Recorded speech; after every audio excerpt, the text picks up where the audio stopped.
Jotkut paikat vetävät puoleensa yhä uudelleen. Jo 4. kesää peräkkäin punainen Volkswagen suuntaa kohti Vuonojen maita. Tällä kertaa tutkimme Keski- ja Etelä-Norjan henkeä salpaavia maisemia. Ajamme Pohjolan kauneimmilla vuoristoteillä. Vaellamme dramaattiselle jäätikölle ja myskihärkien laidunmaille. Ja totta kai yövymme upeissa postikorttimaisemissa. Tervetuloa mukaan seuraavaan reissuun.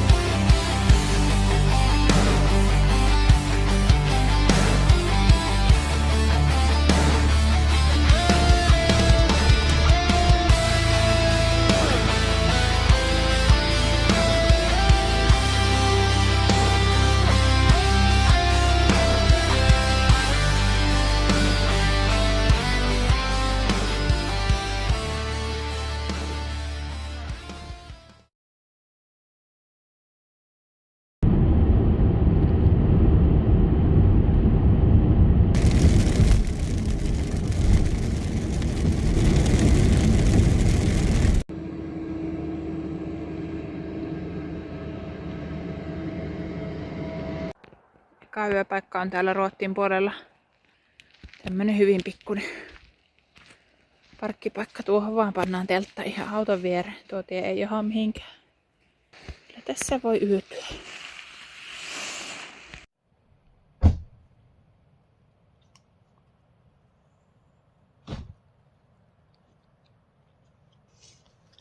Komia usva tuolla järvellä. Täällä eikö 9 astetta lämmintä, aika kylmä yö tullut läpi. Niin, onneksi on lämmintä vaatetta ja mukava kun ei saa vettä. Saa kuitenkin kuivassa kokkailla iltapalat. Päivälliset. Tunnelman valaistuksessa pitää laittaa pikkuhiljaa jo päälle. Ihan kaunis ilta tuli, vaikka piti olla sateista. Onneksi ei ollut, koska olihan tuo taas aikamoista ryöväytymistä tuolta autosta tavaroiden ottaminen. Tässä menee päätie, mutta ei siinä nyt mahdoton liikenne ole, niin ihan hyvä tässä yö viettää.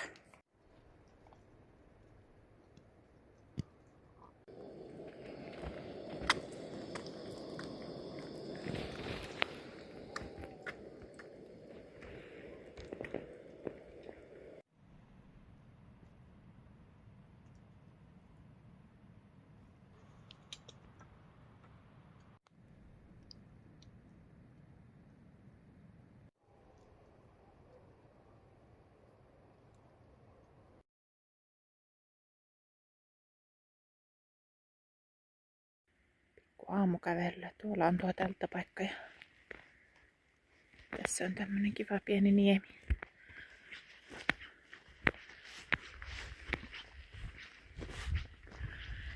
Kato eka, että tähän olisi ollut hieno tuo teltta, mutta on sen verran epätasainen, että myöhään tultiin. Eipä sitä olisi jaksanut istua hetkeksi tuohon kivelle vähän kattelemaan. Jukka vielä pötköttelee. Tänään olisi tarkoitus lähteä Torkhattenia katsomaan. Se on semmonen vuori, jossa on hieno iso reikä, jonne pääsee kiipeämään ja kävelemään sen läpi vuoren oleva reikä. Tyyntä on. Kylmä yö oli. Meinas kyllä palella.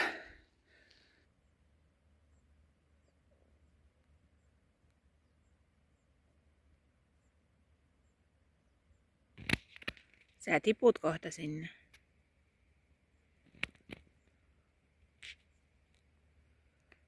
Se on vaan vaahtoa.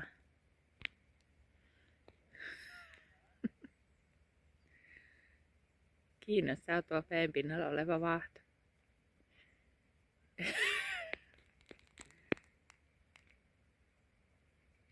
Aamupalalle. jostakin ryhmästä näin vinkin, että voi tuommoiseen pesupussiin laittaa astiat kuivumaan pesun jälkeen. Se oli kyllä tosi hyvä idea. Ihan tämmönen peruspesupussi, siinä ne yöaikana kuivuu. Tarvii märkänä ottaa telttaa.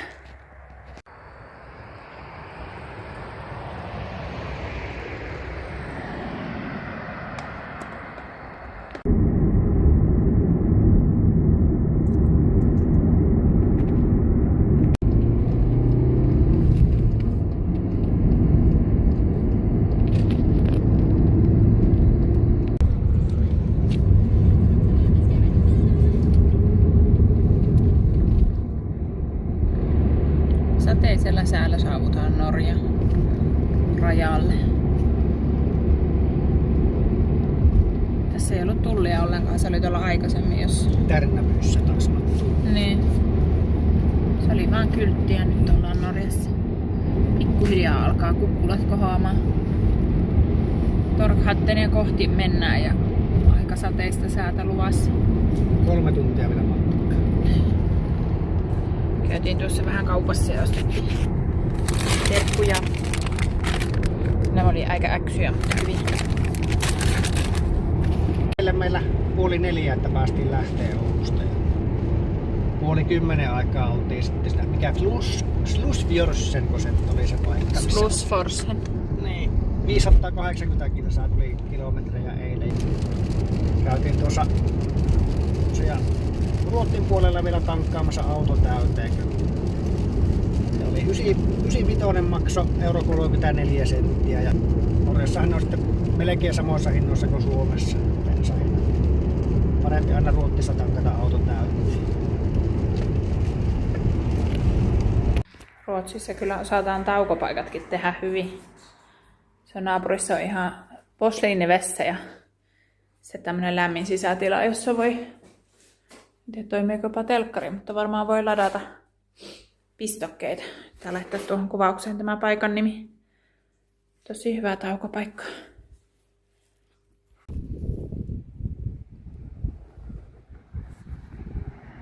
Ensin oli 6 kilometrin tunneli ja äsken tultiin 3 kilometriä tunnelia. Molemmat oli pelkkää alamäkeä alaspäin. Nyt vihdoin laskeudutaan tänne Vuonon rantaan.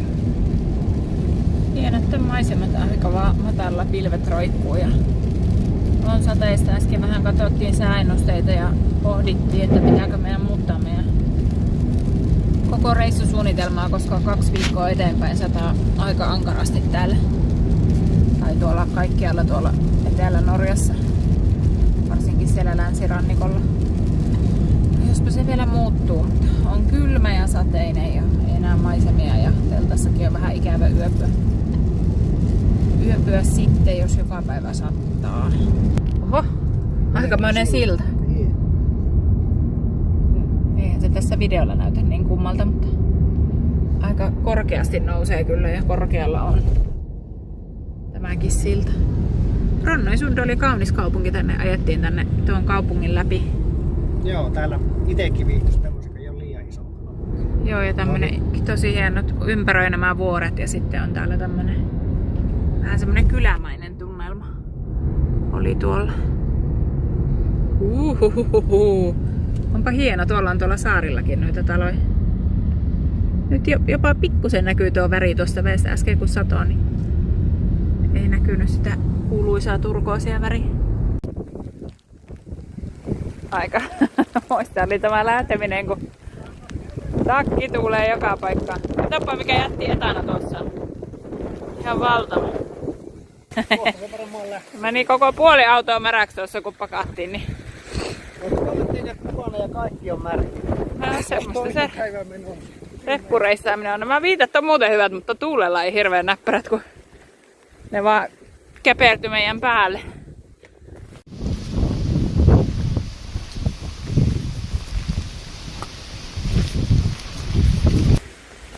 Jonnekin tonne me aktivatit kiivetään.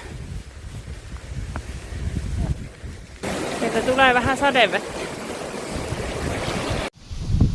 Serfat on nämäkin kiviportaat tehnyt tänne.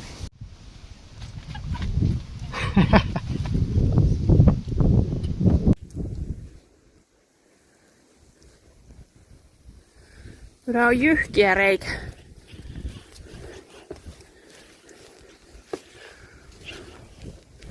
Ei se tässä videossa näy. Siis. Joo, tuolla on tommonen pelottava reikä. Hyi. Tuolta me tultiin. Ja siellä se on. Kyllä upea paikka. Näkyy läpi tonne toiselle puolelle tosiaan. Sori puuskutus. Oli jyrkät portaat. Eikö oo hieno? Mikä ruuhka? Epsikin pääsi vähän jalottelemaan, kun ei näy ketään muita. Mennäänpä sinne portaisiin.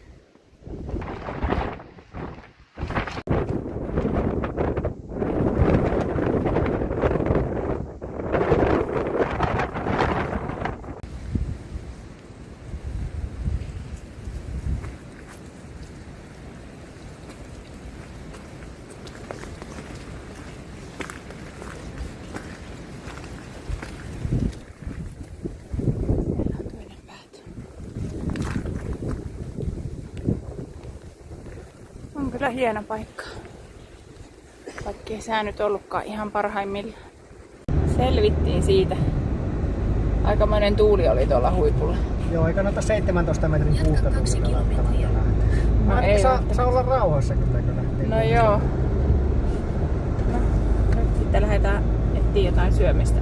Ei ole syöty kuin aamupala tänään ja kello on mitä 7. Vähän snäksejä vaan syöty. Munaarit ottaa hakea pikaa. Ehkä haetaan. Sade piirtää viivoja tuulilasiin. Harmaa taivas nojaa vuoriin kiinni. Punainen Volkswagen nielee kilometri. Mutkitellen läpi Keski-Norjan hiljalleen. Pyyhkijät käyvät samaa tahtia. Tie katoaa sumuun, palaa taas. Takana teltta, edessä tuntematon. Tämä tie on meidän tämän illan koti. Ja vaikka pilvet peittää huiput, ei me käännytä takaisin. Kun sade hakkaa kattoon, me ajetaan vain eteenpäin. Punainen farmari, sateinen Norja, vuoret ympärillä, tie edessä jatkuu. Pisarat tuulilasissa, valot heijastuu. Keski-Norjan yö meitä kuljettaa. Punainen farmari, mutka toisensa jälkeen. Joki vierellä ja pilvet vuorten päällä. Ei tarvita aurinkoa, ei kirkasta säätä, kunhan tie jatkuu ja ollaan yhdessä täällä.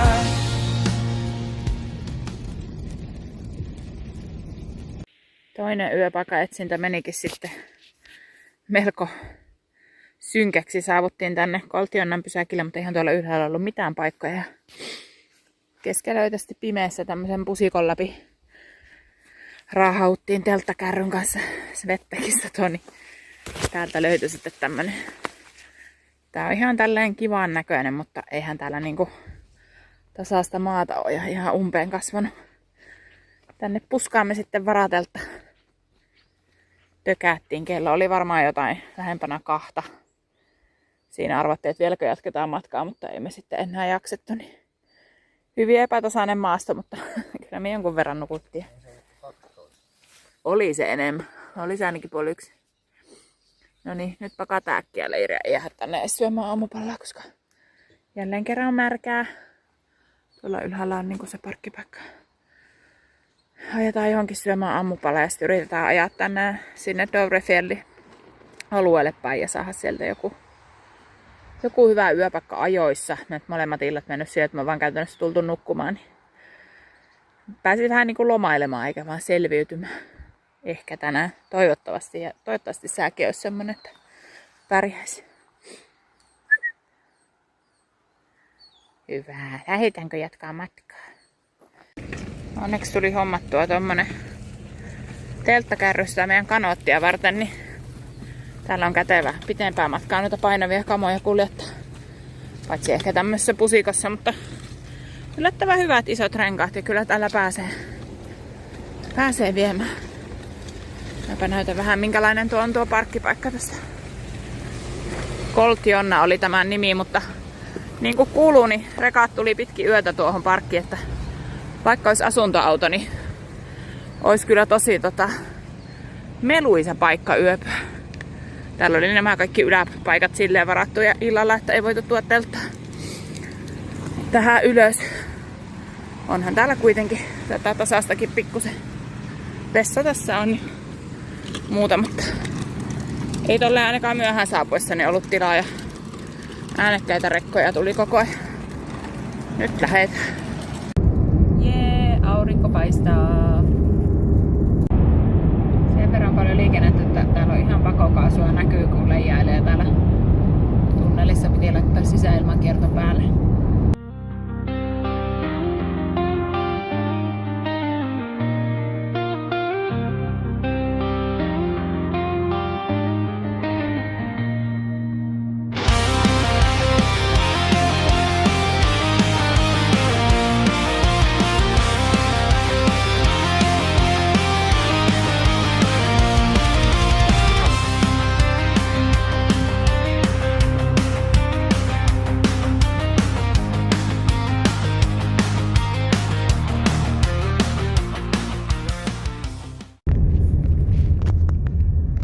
Joo, nyt ollaan täällä Obdaalissa. Piti käydä täällä tankkaamassa.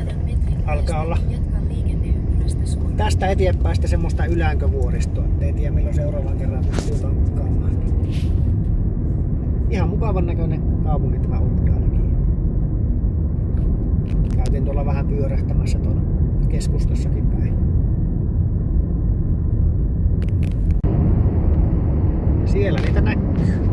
Ylänköjä pikkuhiljaa. Tuonnekaan sitä johonkin ylös ajetaan nyt.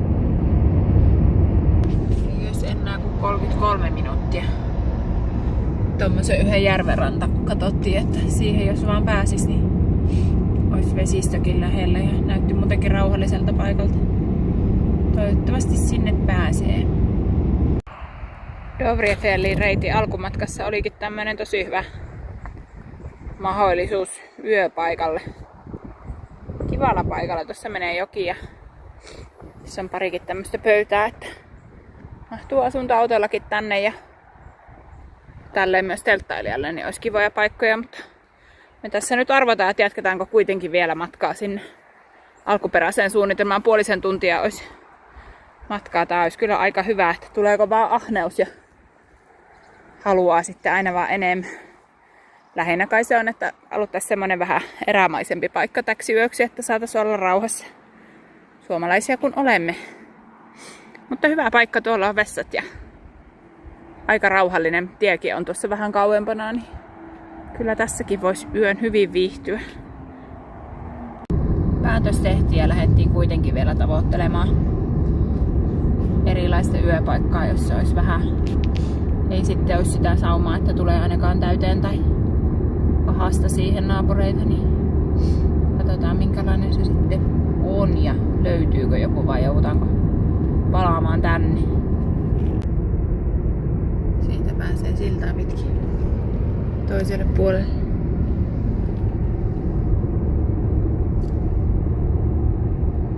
Tästä tämän mutkan takana näkyy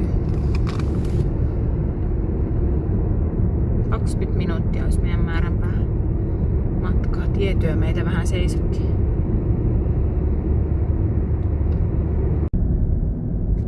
Hienoa maisemaa on kyllä.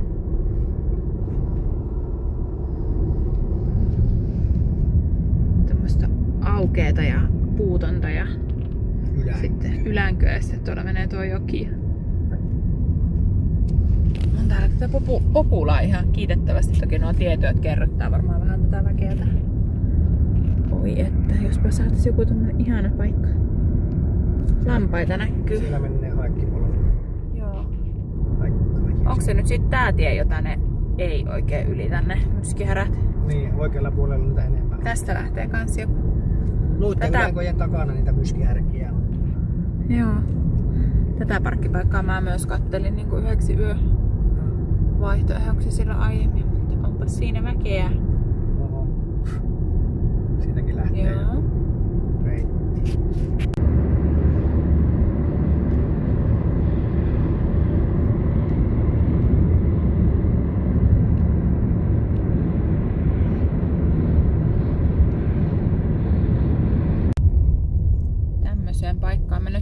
tuossa ylempänä oli jo muutama paikka, johon ehkä palataan, jos tämä nyt on ihan tukossa täällä tämä ranta, jolle ei sitten pääse tähän johonkin vähän syrjään viemään telttaa, mutta onko tämä tämmöistä suota?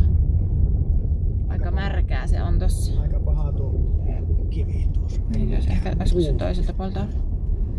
Tuolla on tosiaan joku tommonen laavuja. Mutta en tiedä, onko täällä rannassa teltalle mitään, kun tää on näin kostea. Voi olla, että joudutaan meidän pitää ehkä nousta tuonne vähän ylös. Ei viiti parkkipaikalle laittaa sitä. Ei oikein haluttaisi. Käydään vähän kävelemään ja katsotaan, miltä tää näyttää. Ei täälläkään nyt ihan kaksin saa olla. Tuonne. Ehkä saatais tonne. Käydään vähän katsoa. Kannattihan se ajella. Tuolla on parkkipaikka ja pientä vaivaa pitää nähdä, että tuolta saa nuo kamat tuotua, mutta saa ne tuotua. Tuossa on tommonen järvi ja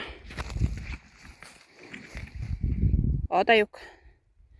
Tähän laitetaan teltta.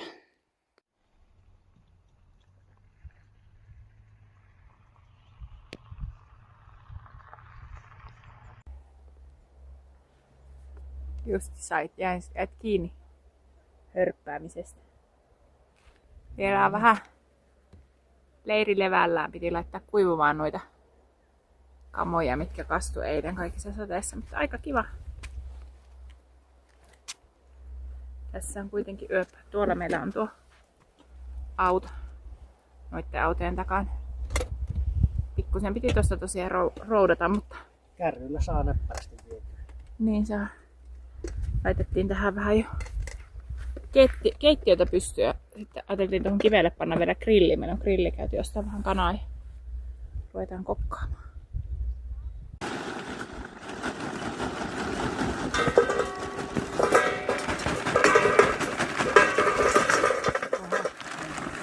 Muistakaa, että sytytysnesteitä ei saa käyttää hiiligrillin kanssa. Käytetään sytytyspaloja tai sitten tuohta.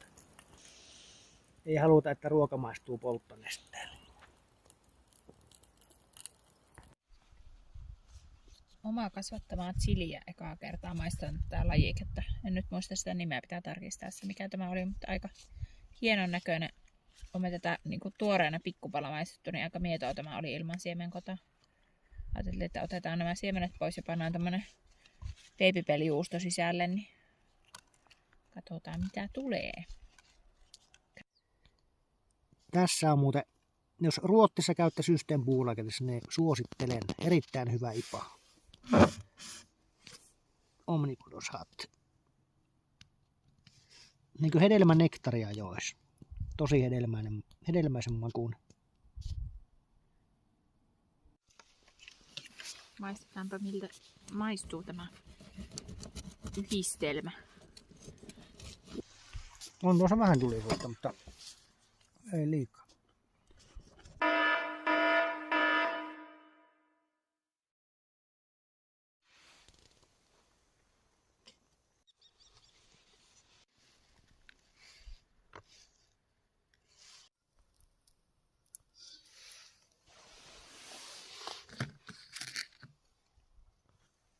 Kävisikö tähän ihan vaan? Pitäisikö ottaa tuo toinen keksi avuksi? Tuolla toisella haarukalla.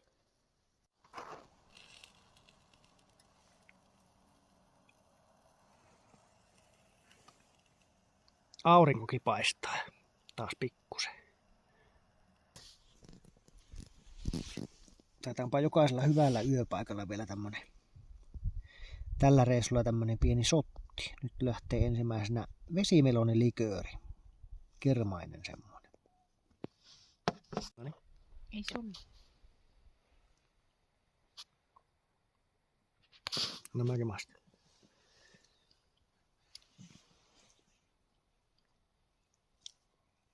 No joo, kyllä se vesimeloni maistuu. No vähän. Joo. Se on vähän. Ei se paha. Ihan hyvä.